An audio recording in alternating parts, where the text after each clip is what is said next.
तव कथामृतं तप्तजीवनं कविभिरीडितं कल्मषापहं श्रवणमङ्गलं श्रीमदाततं भुवि गृह्णन्ति ये भूरिदा जनः।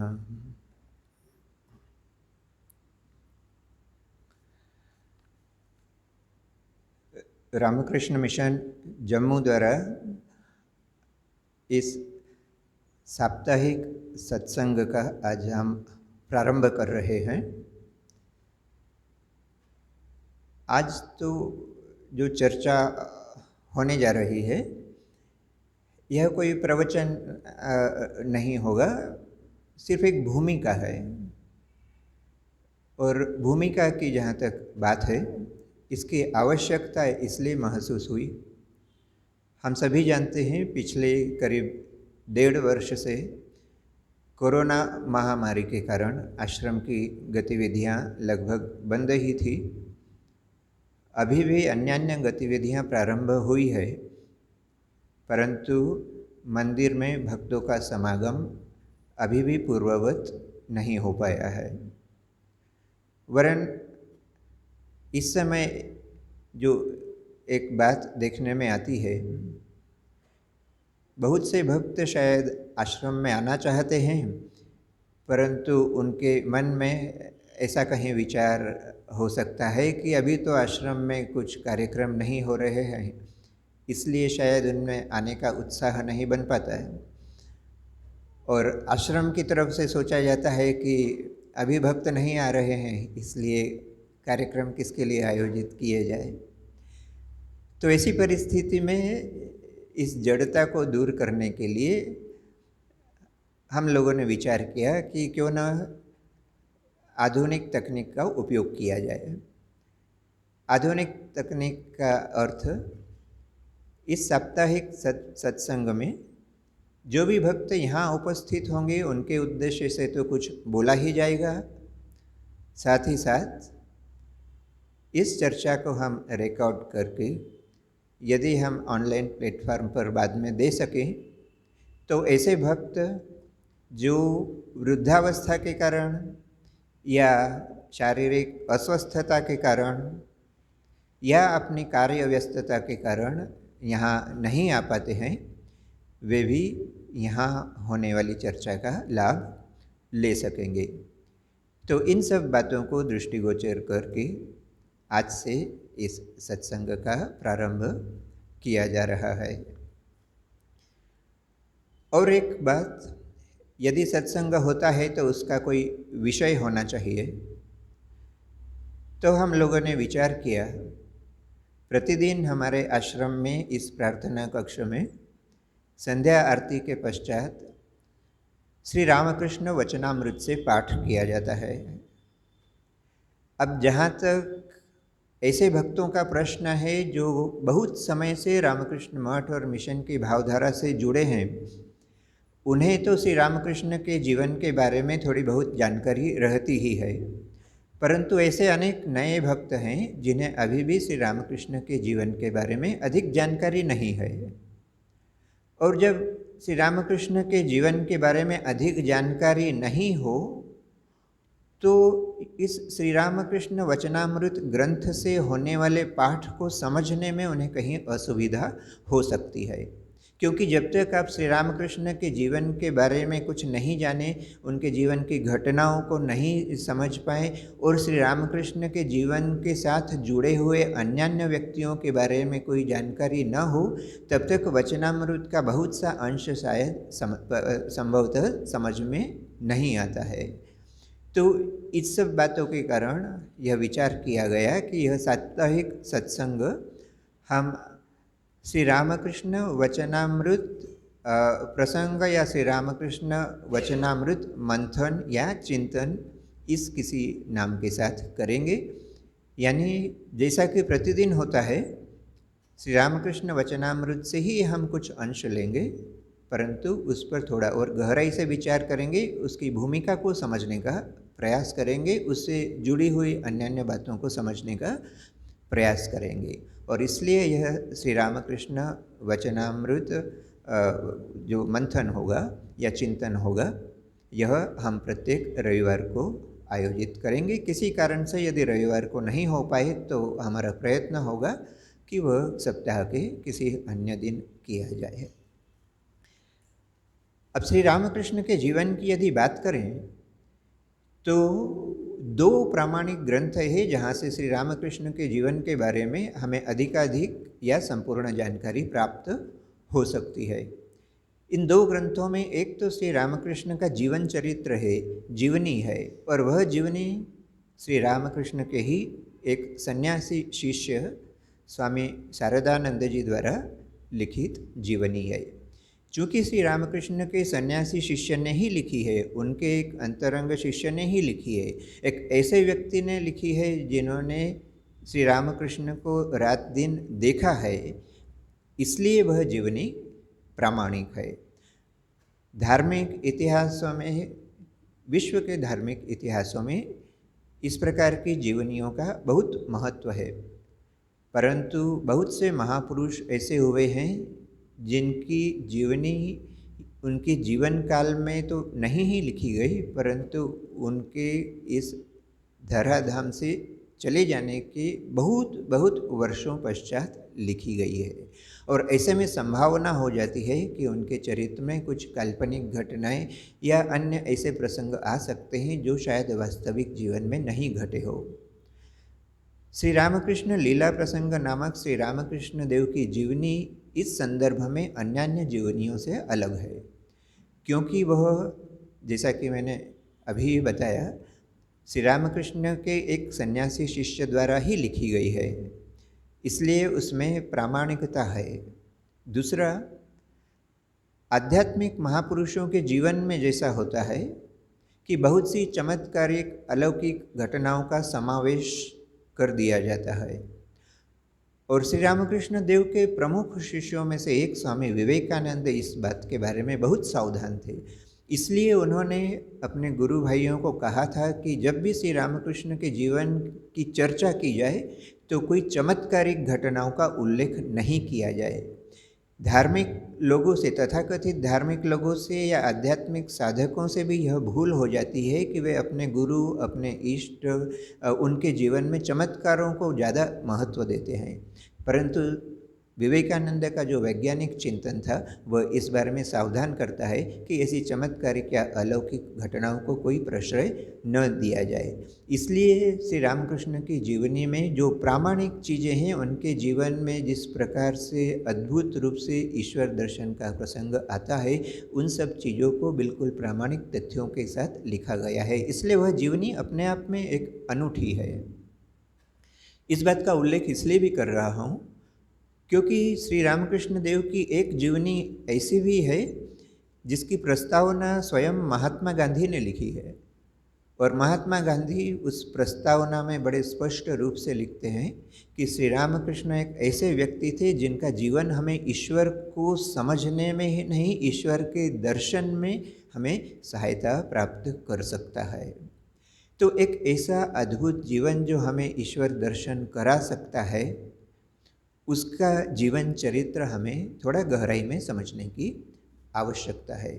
तो एक तो पुस्तक, जैसे एक तो ग्रंथ जैसा हमने बताया श्री रामकृष्ण देव की जीवनी, दूसरा जो ग्रंथ जो हम यहाँ प्रतिदिन पाठ करते हैं श्री रामकृष्ण वचनामृत। जीवनी और वचनामृत में अंतर यह है कि जीवनी में जैसा कि स्वाभाविक है, क्रम अनुसार श्री रामकृष्ण देव के जीवन की चर्चा की गई है, परंतु वचनामृत नामक ग्रंथ में ऐसे उपदेशों का समावेश है जो श्री रामकृष्ण के श्रीमुख से निकले थे। हम कह सकते हैं जैसे भगवान श्री कृष्ण देव की कोई जीवनी लिखे तो वह भगवान कृष्ण की जीवनी पढ़ना एक बात होती है, परंतु गीता का पाठ एक अलग बात होती है, क्योंकि गीता की वाणी भगवान के श्रीमुख से निकली हुई है। उसी प्रकार रामकृष्ण वचनामृत में हम श्री रामकृष्ण देव के साक्षात उपदेशों का दर्शन पाते हैं, उसका स्पर्श कर पाते हैं। श्री रामकृष्ण वचनामृत की जब बात करें तो और एक बात समझने की आवश्यकता है, वह है उसके लेखक। जैसा कि हमने बताया रामकृष्ण लीला प्रसंग यानी श्री रामकृष्ण देव की जीवनी तो उनके एक सन्यासी शिष्य ने लिखी है, परंतु वचनामृत उनके किसी सन्यासी शिष्य ने नहीं लिखा है, वरन यह एक ऐसे गृहस्थ भक्त के द्वारा लिखा गया है जिन्होंने श्री रामकृष्ण को बहुत नज़दीक से देखा है। और सबसे बड़ी बात तो यह कि इन भक्त ने श्री रामकृष्ण देव के ऊपर यह वचनामृत नामक ग्रंथ लिखना है इस उद्देश्य से कभी कुछ भी नहीं लिखा। यह एक संयोग ही कहा जा सकता है कि ये जो भक्त है जिनका नाम महेंद्रनाथ गुप्त है, परंतु वे अपने इस वास्तविक नाम से भी बहुत कम ही परिचित है।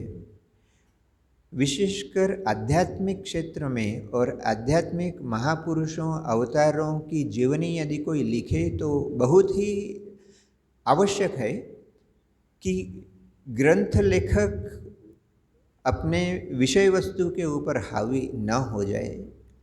ग्रंथ लेखक का अहंकार बीच में नहीं आना चाहिए।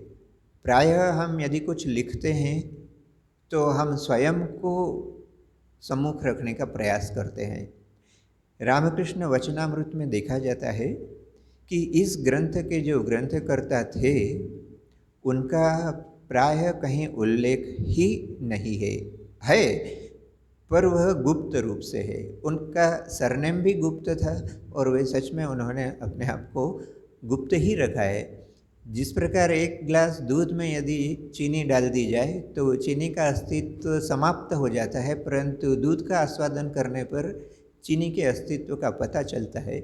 उसी प्रकार इस वचनामृत ग्रंथ में महेंद्रनाथ गुप्त होते हुए भी नहीं है और नहीं होते हुए भी हैं, परंतु उनके विषय में थोड़ी और चर्चा करने से पहले हम श्री रामकृष्ण के जीवन को एक दूसरे तरीके से संक्षेप में देखने का यदि प्रयास करें। 1836 में श्री रामकृष्ण देव का जन्म हुआ था और 1886 में वे इस संसार से चले जाते हैं, यानी 50 वर्ष का उनका जीवन था। अपने जीवन के 17वें वर्ष में वे अपने जन्मस्थान यानी कामारपुकुर नामक ग्राम से कलकत्ता में आते हैं। तो 17 वर्ष की उम्र में इसका मतलब 1853 में वे कलकत्ता में आते हैं। 1853 में कलकत्ता में आने के बाद दक्षिणेश्वर नामक स्थान पर एक काली मंदिर की स्थापना होती है। यह काली मंदिर स्थापित होता है 1855 में।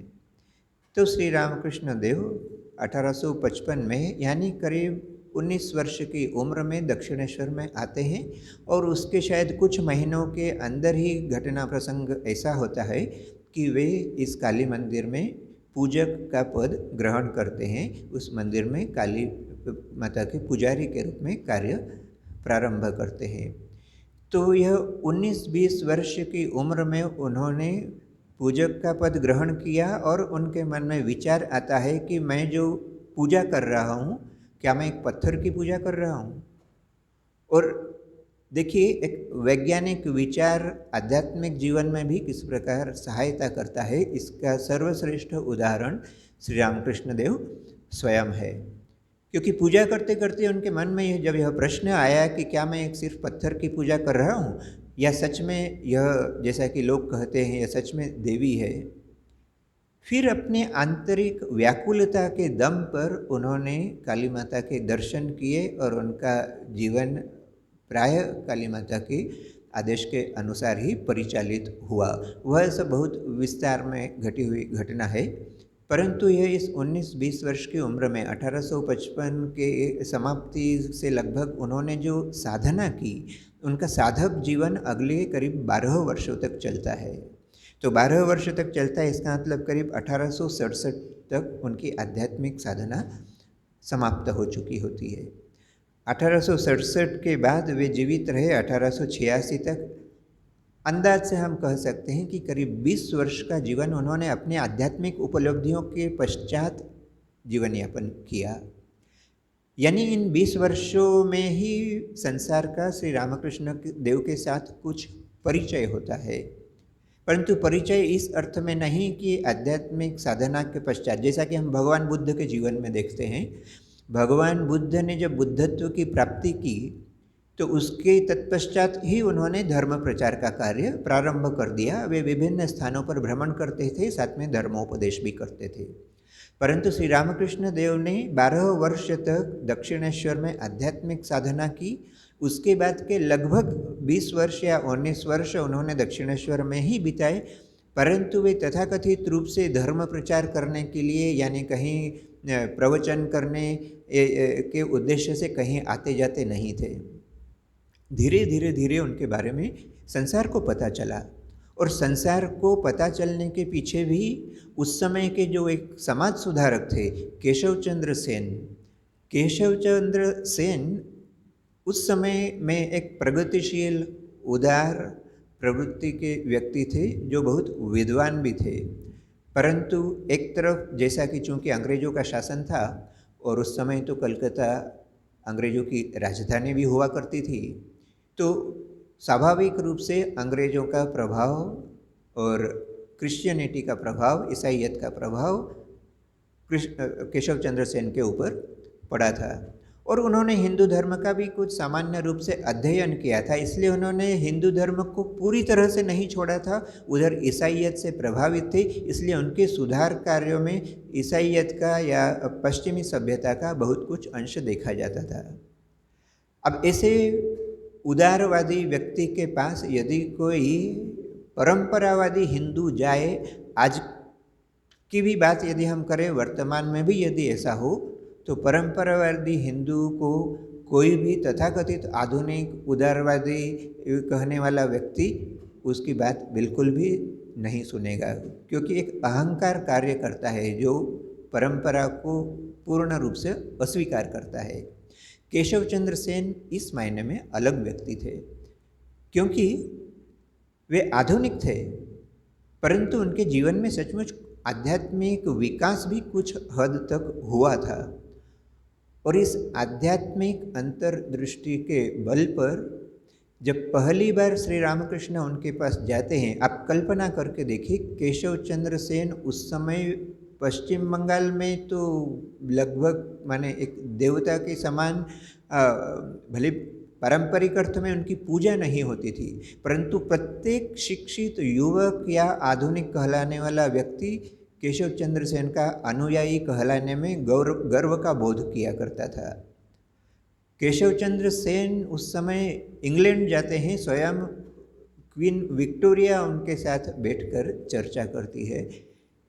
तो इस प्रकार का व्यक्ति जो क्वीन विक्टोरिया के साथ बात करता है, जिसे भारत में इतने लोग मानते हैं, ऐसा व्यक्ति किस प्रकार से व्यवहार करता होगा, हम इसका अंदाज इस बात से कर सकते हैं कि श्री रामकृष्ण देव के साथ उनका व्यवहार क्या रहा। सामान्य रूप से तो यही होना था कि जब श्री रामकृष्ण देव केशव चंद्र सेन के पास गए तो एक ऐसा व्यक्ति, हम उस चित्र में देख सकते हैं श्री रामकृष्ण देव को, वैसे भी लोग उन्हें निरक्षर कहते थे। हालांकि यह कहना ठीक नहीं होगा क्योंकि उन्हें अक्षर ज्ञान था, परंतु प्रचलित धारणा के हिसाब से वे निरक्षर थे। और फिर वस्त्र भी ऐसे बहुत शिक्षित या सभ्य व्यक्ति जो अपने आप को मानते हैं, ऐसे वस्त्र वे नहीं पहनते थे। आधा शरीर उनका कपड़ों से ढका रहता था, आधा ऐसा ही खुला रहता था। इस प्रकार का व्यक्ति यदि इस प्रकार के आधुनिक व्यक्ति के पास जाए तो निश्चित रूप से आधुनिक व्यक्ति उसे अधिक महत्व नहीं देगा। परंतु यहाँ केशव चंद्र सेन की विशेषता माननी होगी कि उन्होंने श्री रामकृष्ण देव की आध्यात्मिकता को समझा, और समझा ही नहीं, वे धीरे धीरे इतने प्रभावित हुए कि उनके स्वयं के जीवन में, उनके स्वयं के चरित्र में और उनके जो संगठनात्मक जो कार्य थे उसमें भी यह प्रभाव स्पष्ट रूप से नज़र आता है। यहाँ तक कि एक उदाहरण से हम समझ सकते हैं, चूँकि वे अंग्रेजी पढ़े लिखे व्यक्ति थे तो भारतीय परंपरा के अनुसार पैर छूकर प्रणाम करना वे नहीं जानते थे, यानी करते नहीं थे। तो वे यदि किसी का अभिवादन करते भी थे तो सिर्फ हाथ जोड़कर करते थे। श्री रामकृष्ण देव के पास भी प्रथम जब आते थे तो वे ऐसा ही करते थे, परंतु कुछ समय से रामकृष्ण देव के सानिध्य में रहने के पश्चात वे श्री रामकृष्ण देव को सब समय झुककर प्रणाम करना सीखे। तो यह एक छोटा सा उदाहरण है। इस प्रकार और भी बहुत सी चीज़ें हैं जो धीरे धीरे केशव चंद्र सेन को परंपरागत हिंदू धर्म से परिचित कराती है। यह प्रसंग इसलिए बता रहा हूँ क्योंकि मुझे ठीक याद नहीं, परंतु शायद 1870 के दशक की बात होगी, जब केशव चंद्र सेन श्री रामकृष्ण देव के सानिध्य में आने के बाद वे जो समाचार पत्र निकालते थे, कोई एक पत्रिका जैसा निकालते थे, अंग्रेजी में भी बांग्ला में भी, उन न्यूज़ लेटर्स में उन्होंने श्री रामकृष्ण देव के बारे में लिखना प्रारंभ किया। और जब उन्होंने, केशव चंद्र जैसा व्यक्ति यदि कुछ लिखे तो निश्चित रूप से आधुनिक समाज में वह चर्चा होना स्वाभाविक थी। तो केशव चंद्र सेन के माध्यम से दक्षिणेश्वर के निभृत कोने में रहने वाले श्री रामकृष्ण देव के जीवन की घटनाएं तथाकथित शिक्षित समाज के पास पहुंचने लगी और इस प्रकार कलकत्ता वासी धीरे धीरे श्री रामकृष्ण के बारे में जानने लगे। तो यह एक माध्यम था किस प्रकार से रामकृष्ण देव की आध्यात्मिकता शिक्षित समाज में प्रसारित होने लगी। और जो चर्चा हम कर रहे थे, रामकृष्ण वचनामृत के ग्रंथकार महेंद्रनाथ गुप्त, उन्होंने पूरे ग्रंथ में अपना नाम कहीं नहीं लिखा है। आज भी भक्तों की, माने श्री रामकृष्ण देव की भक्त मंडली में उन्हें उनके छद्म नाम से ही जाना जाता है, क्योंकि जब आप कुछ पुस्तक लिखते हैं तो लेखक का तो नाम देना पड़ता है। तो उन्होंने अपना वास्तविक नाम प्रयोग नहीं किया था। अंग्रेजी में उन्हें सिर्फ एम लिखा करते थे और हिंदी में हम उन्हें सिर्फ म के नाम से जानते हैं। तो श्री म यदि कहीं ऐसा उल्लेख होता है, इसका मतलब वचनामृत के जो ग्रंथकार है महेंद्रनाथ गुप्त, इन्होंने भी ग्रंथ लिखने के उद्देश्य से यह कार्य नहीं किया था। श्री रामकृष्ण देव के संपर्क में जब वे आए तो वे इतने प्रभावित हुए कि जैसा कि हम में से शायद बहुत से लोग करते होंगे, वे अपने घर लौटकर एक डायरी लिखा करते थे और उस डायरी में जिस दिन उन्होंने श्री रामकृष्ण देव के पास जाकर जो कुछ सुना, उन सारी घटनाओं का वर्णन वे अपनी डायरी में लिखकर रखते थे। यहाँ तक कि श्री रामकृष्ण देव के अंतरंग जो शिष्य थे, दूसरे जो भक्त थे, उन्हें भी पता नहीं था कि इस प्रकार से कोई व्यक्ति प्रतिदिन की घटनाओं को लिपिबद्ध कर रहा है। श्री म का उद्देश्य एकमात्र यही था कि वे जब चाहें श्री रामकृष्ण देव के उपदेशों को बाद में पढ़ सके, इसलिए वे यह डायरी लिखते थे। परंतु बाद में घटना चक्र ऐसा हुआ कि श्री रामकृष्ण देव के तिरोधान के पश्चात उन्होंने इस डायरी को पब्लिश किया और फिर वही आज हम इस वचनामृत के नाम से पाते हैं। इसलिए इसमें जो भी कुछ घटनाएं लिखी गई है वे श्री रामकृष्ण देव के मुंह से निकली हुई वाणी तो है ही, परंतु जिस दिन श्री रामकृष्ण देव ने वो उपदेश दिए उस दिन वहाँ कौन उपस्थित थे, कौन सा दिन था, कौन सी तिथि थी, आसपास में क्या घटनाएं हो रही थी, कोई त्यौहार था, यह सब इतना पुंखानुपुंख वर्णन श्री म ने करके रखा है कि वचनामृत का पाठ करने से ऐसा लगता है मानो हम स्वयं वहाँ उपस्थित हैं। और इसलिए वचनामृत का पाठ हमारी आध्यात्मिक साधना का भी एक अंग है। हम व्यक्तिगत तौर से ऐसे व्यक्तियों को जानते हैं जो अपनी दैनिक साधना के रूप में वचनामृत का पाठ करते हैं। वे कल्पना ही, जब वे ध्यान करने के लिए बैठते हैं तो वे यही ध्यान करते हैं, वचनामृत के किसी एक प्रसंग को वे पढ़ते हैं और पढ़ने के बाद वे जब ध्यान करने बैठते हैं तो उनका चिंतन यही होता है कि श्री रामकृष्ण देव के उस कक्ष में मैं भी अन्य भक्तों के साथ बैठा हुआ हूँ और श्री रामकृष्ण देव जो उपदेश दे रहे हैं उसका श्रवण मैं भी कर रहा हूँ। इस प्रकार से श्री रामकृष्ण देव की लीलाओं का चिंतन हमारी आध्यात्मिक साधना का भी एक अंग हो सकता है। तो यह तो हुई छोटी सी भूमिका। श्री म के बारे में और दो चार बातें बोलकर हम आज की यह चर्चा समाप्त करेंगे।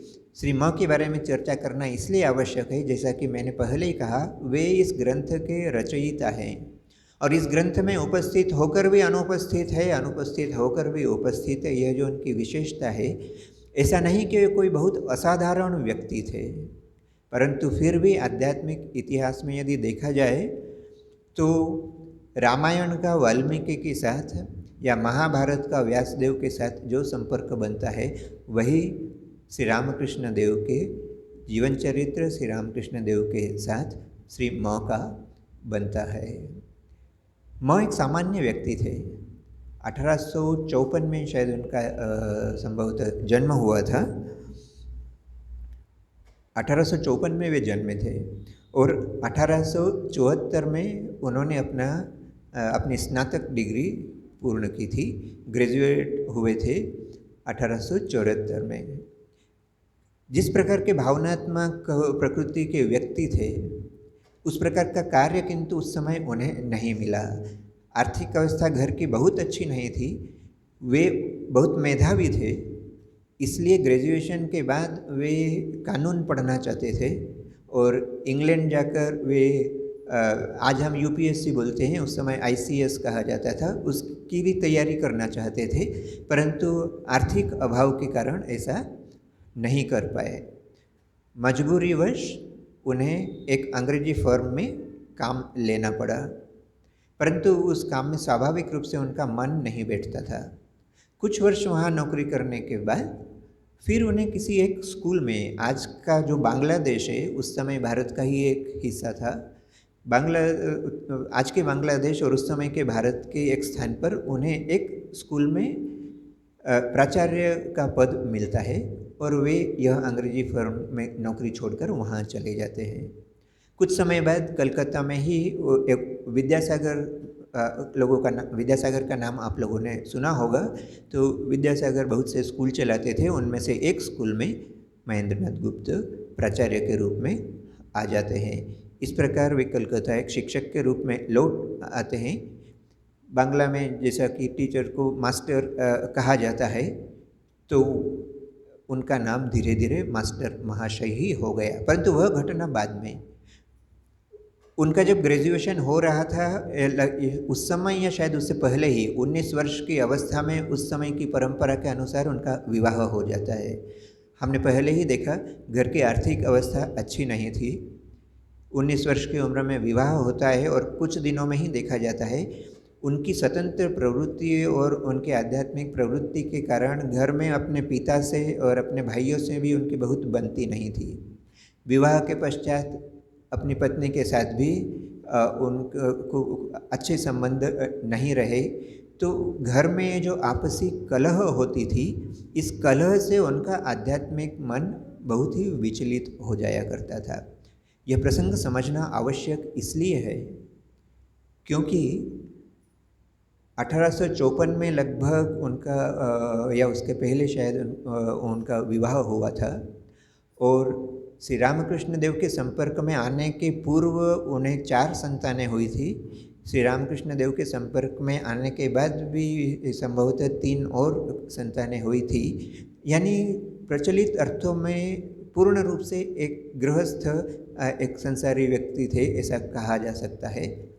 परंतु उनकी जो स्वाभाविक आध्यात्मिक प्रवृत्ति और सांसारिक कलह, इन सब के बीच में उनका मन बहुत ही विचलित रहा करता था। बहुत ही अंदर से वे उद्वेगपूर्ण जीवन व्यतीत करते थे। तो 1882 का साल आते आते वे अपने इन घरेलू परिस्थितियों से इतने तंग आ चुके थे कि 18 फरवरी की बात है, 18 फरवरी 1882 को वे घर की समस्याओं से परेशान होकर आत्महत्या करने के उद्देश्य से अपने घर से रात को निकल पड़ते हैं। किसी कारणवश आत्महत्या करना तो नहीं हुआ, पर नया जीवन उन्हें अवश्य प्राप्त हुआ, क्योंकि वे घर छोड़कर उनकी एक बहन कलकत्ता के ही एक इलाके में रहती थी, वहाँ पहुँच जाते हैं। वहाँ पहुँचने पर अपने एक आत्मीय, अपने एक बंधु के साथ माने इस 18 फरवरी के कुछ दिन की बात की ही बात है कि वे अपनी उन मानसिक परेशानियों से जूझते जूझते तंग आ चुके थे, इधर उधर भटक रहे थे। तो उनके साथ में यह सिद्धू नामक एक व्यक्ति था। वचनामृत में हम इस सिद्धू का उल्लेख सिर्फ एक ही बार देखेंगे, जब मास्टर महाशय पहली बार श्री रामकृष्ण देव के पास जाते हैं। तो वे अपने मन को बहलाने के लिए उस समय कुछ उद्यान में जा रहे थे। सिद्धू का कहना था कि यहाँ सुना है दक्षिणेश्वर में भी एक मंदिर है, तो क्यों ना वहाँ चला जाए। तो इस प्रकार से महेंद्रनाथ गुप्त वहाँ चले जाते हैं। वहाँ जाकर उन्होंने यह भी सुना कि यहाँ एक कोई आध्यात्मिक व्यक्ति रहते हैं श्री रामकृष्ण देव के नाम से, तो वे उनके दर्शन के लिए चले गए। और उसके बाद जो हुआ वह अपने आप में एक इतिहास है। आत्महत्या करना तो उनका नहीं हुआ, पर उन्होंने एक नया जन्म प्राप्त किया, और उस नए जन्म की एक कृति के रूप में हमें यह रामकृष्ण वचनामृत नामक एक असाधारण ग्रंथ प्राप्त होता है। यदि श्री रामकृष्ण देव की कृपा हो तो इस प्रकार सांसारिक घटनाओं से परेशान व्यक्ति जो आत्महत्या की कगार पर पहुंच चुका हो, उसे भी श्री रामकृष्ण अपनी कृपा दृष्टि से, अपने आशीर्वाद से किस प्रकार से उसके जीवन में परिवर्तन ला सकते हैं, इसका एक सर्वश्रेष्ठ एक जाज्वल्यमान उदाहरण हमें महेंद्रनाथ गुप्त के जीवन में देखने को मिलता है। तो इस प्रकार श्री रामकृष्ण देव से होने वाली यह प्रथम घटना उनके जीवन का पूरा मोड़ ही अलग दिशा में घुमा देती है। वचनामृत में हम कहीं कहीं देखेंगे इस प्रकार से उल्लेख आता है कि जो भक्त वहाँ बैठे हुए हैं उसमें किसी का उल्लेख सिर्फ एक भक्त के रूप में किया है, कोई नाम नहीं लिखा है, परंतु एक भक्त ने श्री रामकृष्ण से ऐसा पूछा, या एक भक्त को श्री रामकृष्ण देव ने कुछ कहा। ये जहाँ एक भक्त आ रहा है समझ लेना चाहिए कि वह स्वयं महेंद्रनाथ गुप्त है। कहीं कहीं मोहिनी या मोहिनी मोहन ऐसा कुछ नाम आता है, वह भी दरअसल महेंद्रनाथ गुप्त ही है। एक मणि नाम से कुछ प्रसंग आते हैं, वे भी दरअसल महेंद्रनाथ गुप्त ही है। और मास्टर के नाम से तो वे उपस्थित हैं ही। तो इस प्रकार अपने कुछ छद्म नामों के साथ महेंद्रनाथ गुप्त इस ग्रंथ में उपलब्ध होते हैं।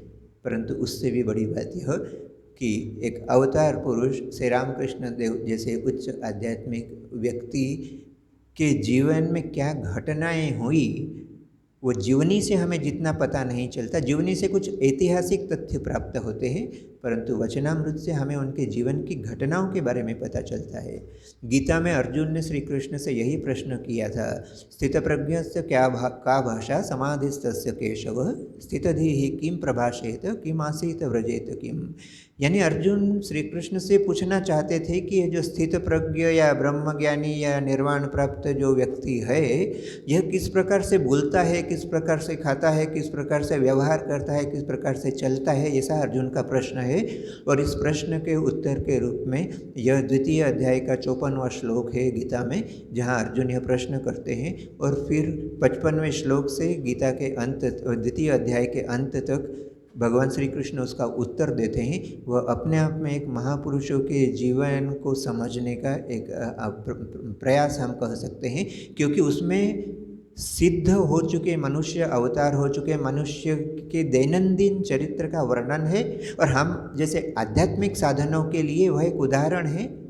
यानी सिद्ध व्यक्ति जो प्राप्त कर चुका है, हमें वह चीज़ें प्राप्त करने का प्रयास करना है। इन दोनों ही दृष्टिकोण से हम उस प्रसंग को ले सकते हैं। तो यहाँ भी वचनामृत से हमें यही पता चलता है श्री रामकृष्ण देव किस प्रकार से बोलते थे, किस प्रकार से व्यवहार करते थे। इन छोटी छोटी सभी चीज़ों का उल्लेख हम वचनामृत में पाते हैं। तो आज से हमने यह जो श्री रामकृष्ण वचनामृत चिंतन प्रारंभ किया है, इसे हम साप्ताहिक चर्चा के रूप में जारी रखेंगे। आज यहीं समाप्त करते हैं। ओम शांति शांति शांति। हरि ओम तत्सत्। श्री रामकृष्णार्पणमस्तु।